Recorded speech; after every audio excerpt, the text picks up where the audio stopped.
Mine's not really detailed at all, but I sort of did that on purpose because I feel like this is definitely a really big collaboration project that would require the input of a team and breaking out into completely different parts.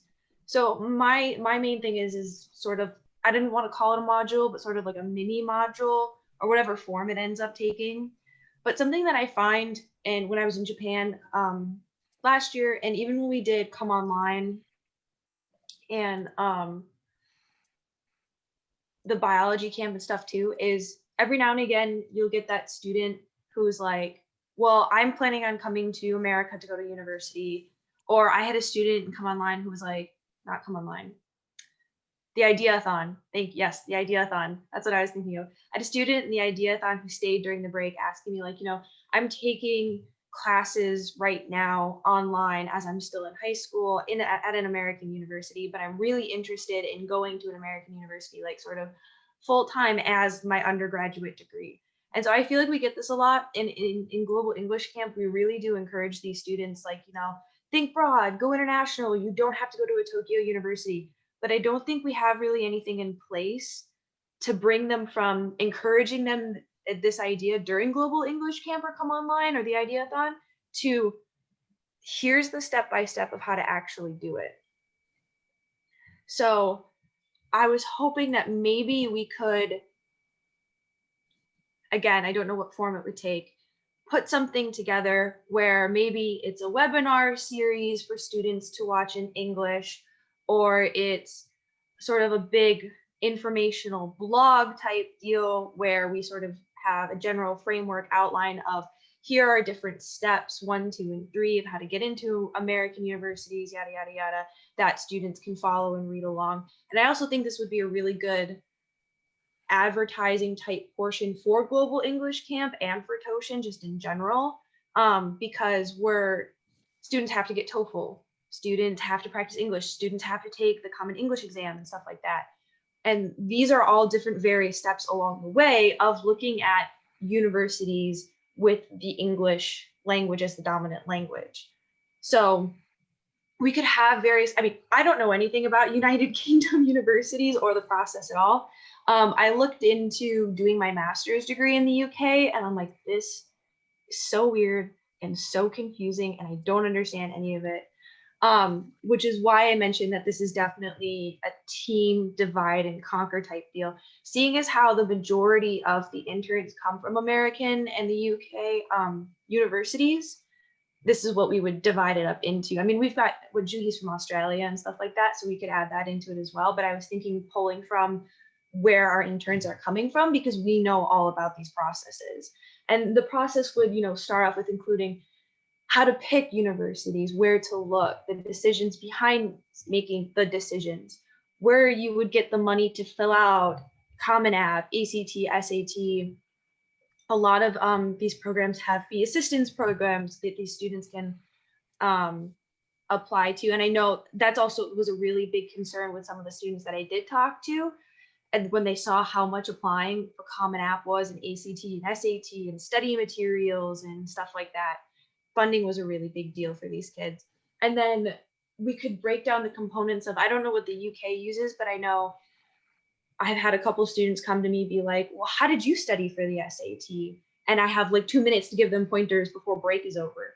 So like breaking down and having to like an ACT, where to find materials in English to study for this test, how the test is going to look, where, what are some tips and tricks of getting through to it. It doesn't have to be like the super giant master published textbook, but even just getting some of these students started because they just don't even know where to look.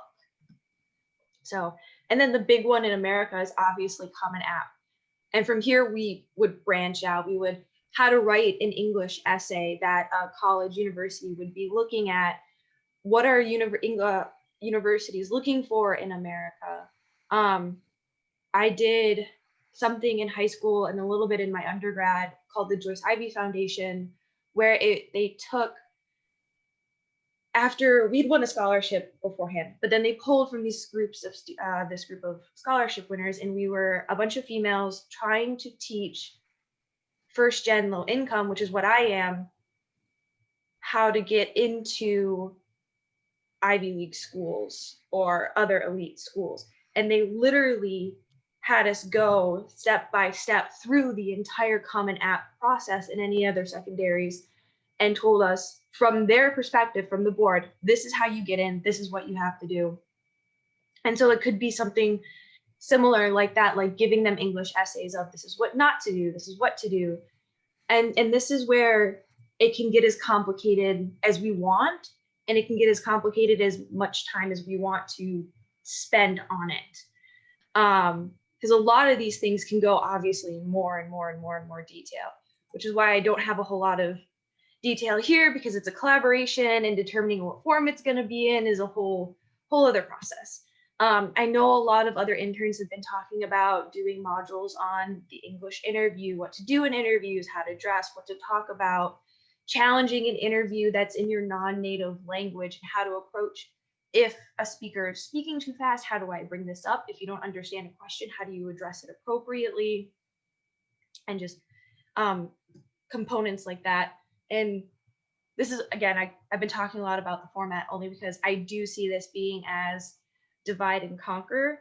And there are so many different ways that we can take it. Webinar, using their blog format that we used during Global English Camp and sort of making an informational one available to the students, or even making like a little mini module from some of our more advanced English speakers to come, and we just dedicate like a few hours going over a lot of the basics. It just depends on the time and the resources that we have to dedicate to this. But I do see this as something that I get from students, even when I was in Japan, again, coming to me and being like, well, how do I do this? How do I study for this test? You know, what about the TOEFL? Like, do I do, you know, Toshin and stuff and come here and study like the English, you know, asking all of these questions, and then us over here encouraging them, but not actually giving them sort of a framework or an outline to take the next steps when we're not there, and to actually go through this process and accomplish it. I'm a first gen low income student. I have no freaking idea how to apply to even undergraduates. I had no idea how any of that worked. I had no idea how to get into graduate school. And I'm from this country, and I live in this country, and I go to school in this country. So it's very complicated. And even just having a little bit of guidance and a little bit of framework, I think we would see a lot more of the students not just being like, I really want to do this, and then forgetting about it after the camp. So anyway, my rant is over. Thank you. Thank you, Kayla. I don't know how to end this. Just leave it up. Okay. You're absolutely right. And just to give a little background, a little extra background for Eric and Neil, who haven't done the camp. Kayla's right. Like, there's a couple of reasons. One is that there's a strict policy in getting, you know, student information. Obviously, it has to get the parents sign off, the school sign off, in order for the mentorship to continue. And a lot of students want that, but it doesn't always happen, whether it's the bureaucracy or just, I don't know, whatever issues come up. And Kayla's so right. The students that I've helped apply to UCLA had to go through that process, finally got out to me, and I helped them, and one of them's going there, and it's so great to see him do that and study film with my old professors. And but otherwise, you're right, there's no opportunity for that. And so many of the students sign up and love that university fair we do. I think, well, Eric, you probably heard from Nelson, and Neil, I talked to you when I did that rant about the entire English camp of what it is for you. And you probably heard from Amy too. But yeah, and students always want to know more. And we don't, there's no time in our camp. So I really like this idea, Kayla. You actually made an interesting point that, you know, you didn't know it as a student here. That's actually also kind of lacking in some regards. Of course, it's a different situation, and we don't do, you know, camps here, but really cool. Sorry, I cut you off. Yeah, no, I was going to say that brings in another thing too, is we do these presentations at the beginning of every week in the camp when we're in Japan, literally talking about our universities, the activities we do at them, what you can study at them, and like talk all of our universities up. And then it's sort of just like nothing really happens from that. And the students get so excited. and it just like sort of sucks. And then you don't know what happens to them unless, like Matt said, you go through this huge process to like somehow communicate with them and show them and guide them through this process. But even when you do that, I've had students be like, I'm totally going to do this and we're going to try to make this work. And they've never talked to me. And like Matt said, like he's had like a couple students do it. So I just feel like from A to C, there needs to be a B step. Yeah. Yeah. We were just Sounds talking like- about this too. There's a huge market for this too, and there's a lot of Robert, we were just talking about this yesterday. I cringe because now I see another website coming. That's all we need is another. That's all we need is another website. Do you know on Common App, does it list the universities? It says 900, but does it actually have a list of which universities? Common App, it used to be a code, like a 3-letter code or something last time I did it. You should just be able to look it up. And the Common App website, I think, also has the list where you can just look up, like it literally has the find a college button where you can look it up and you can find its code. And it lists, as far as I know, English universities. So those in the UK and I think those in America.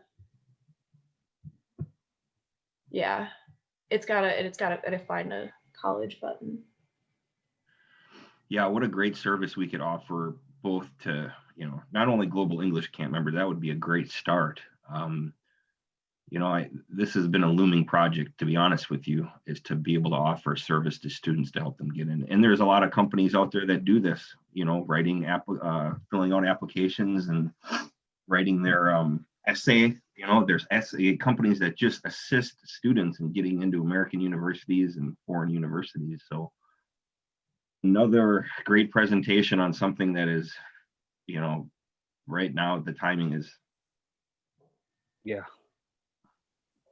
I was actually, oh, Robert, you're talking, but you're muted, or I couldn't hear you.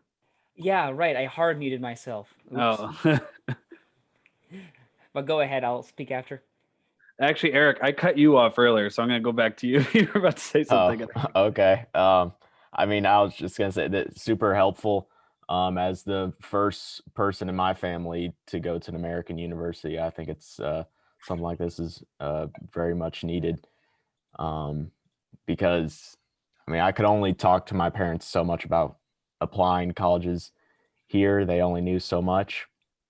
The most useful resource outside the internet was the college advisors at our high schools here. So I don't know if that could potentially mean like a kind of role like that will come on out.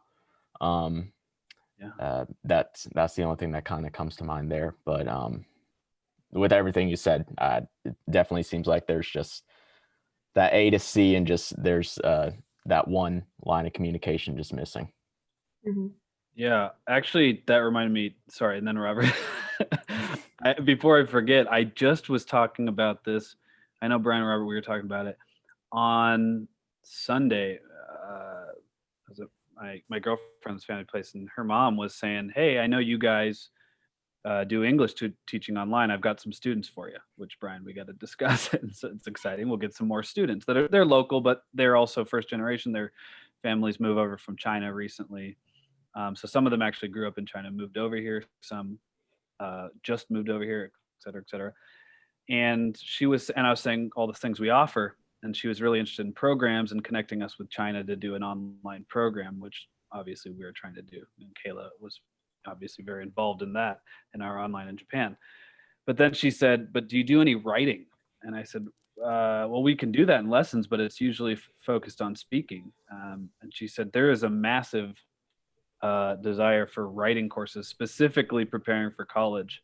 And apparently, she said it's probably because of two things. And this is, keep in mind, this is her community of mostly the specific group. So it's basically, Los Angeles or California-based Chinese Americans. So it's obviously very specific, but they're looking for writing, and they find some tutors that are doing this, like helping get in and helping with the app, but they're very either A, exorbitant prices, or B, not great at doing it online, just not working. And she said, if you guys could create something for this, she has like a math community. So maybe this is just serendipitous timing and very interesting. I never really thought about that. So anyways, Kayla, I just wanted to say that I would look forward to discussing with you more on it. Cool. And- Robert, sorry. Okay. Yeah, I'm not. Yeah. So I really liked your presentation, and I think what I really like about the ideas that you bring is that, because to mention the meeting that has been mentioned a few times, Matt and Brian and I were talking about this yesterday, basically about basically kind of the services we can offer, we can provide. And what I really like is that you really touch upon something that is true. I hadn't thought of that because I go to UK University, I don't get asked as much about all those kind of entry exams, but it's so true. There are so many conversations with students, which is, oh, I want to go to your university. How do I do it? And we have no time to facilitate that kind of discussion. And I think it is really key to identify how can we potentially continue to foster more of a relationship with the students that we get in English camp in ways that are non-competitive with the schools that we are partnering up with. So I think it's a really good point, and it makes a lot of logical sense. And I also just wanted to commend something, which is that I really liked how you made it very personal towards the end, especially kind of likening it to your situation, just from the perspective of presenting. That's a really nice thing, and I really like that. Yeah, this is something that I'm actually like super passionate about. I mean, like I said, in high school and in undergrad, I was a Joyce Ivy Fellow. So I literally went to conferences on the weekend to learn how to master Common App and to learn how to teach first-gen low-income girls to do Common App, specifically targeted at elite institutions. So I've read so many essays, I've looked at so many applications, and like, it's nuts. So it'd be really cool to get into doing something like this all over again. And yeah. 2021 is the year for progress and new things and excitement. So adds to the excitement. And like what Robert said, actually, I wanted to commend all you guys making it personal. This is the first time we've done these presentations, obviously, and I was really impressed and thought it was really cool and unique thing. So appreciate that. I'm also cutting this discussion off to ask if you guys want to watch Juhi's presentation, who is about to start. And obviously you guys are free to go since it is 4 p.m. or 4 PST. But I also thought, unless we had anything more to discuss here, we could bounce on over to the main room and give her a big audience since they were a little behind us.